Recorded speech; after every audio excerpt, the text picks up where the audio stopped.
আসসালামু আলাইকুম, সবাই কেমন আছেন? আশা করি ভালো আছেন। এই তো আমার আজকের রান্না। এখানে আমি একটু লোয়ারির মধ্যে একটু তেল, পেঁয়াজ, কাঁচামরিচ, রসুন বাটা সবটা দিয়ে হলুদ মরিচ দিয়ে একটু টমেটো দিয়ে ভালো করে এগুলোকে একটু কষিয়ে নেব। বলেন তো আমি এখানে কি রান্না করতেছি? আমি বলতেছি আমি আপনাদের ভাই 7 কেজি ওজনের 2টা পাঙ্গাস মাছ আনছিল। ওগুলার একবারে মানে 2টা ফেটিয়ে মাথায় আমি এগুলা ভুনা করে নেব।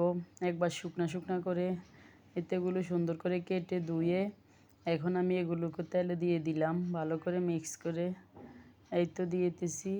দিয়ে দেওয়ার পর ভালো করে একটু নেড়ে ছেড়ে কষিয়ে নেব। এই তো কষিয়ে নেওয়ার পরে এই যে এখানে হালকা একটু জল দিয়েছি, অল্প একটু। মাছগুলো তো হতে হবে ভিতরে, নয়তো একটা গন্ধ থাকি যাবে কাঁচা কাঁচা। পরে দিয়ে তো আমি এগুলো দিয়ে নিয়ে নিলাম। এই যে আমার মাছের ফাইনাল লুকটা। তার সাথে আমি অল্প কিছু মরিচ দিয়ে দিলাম।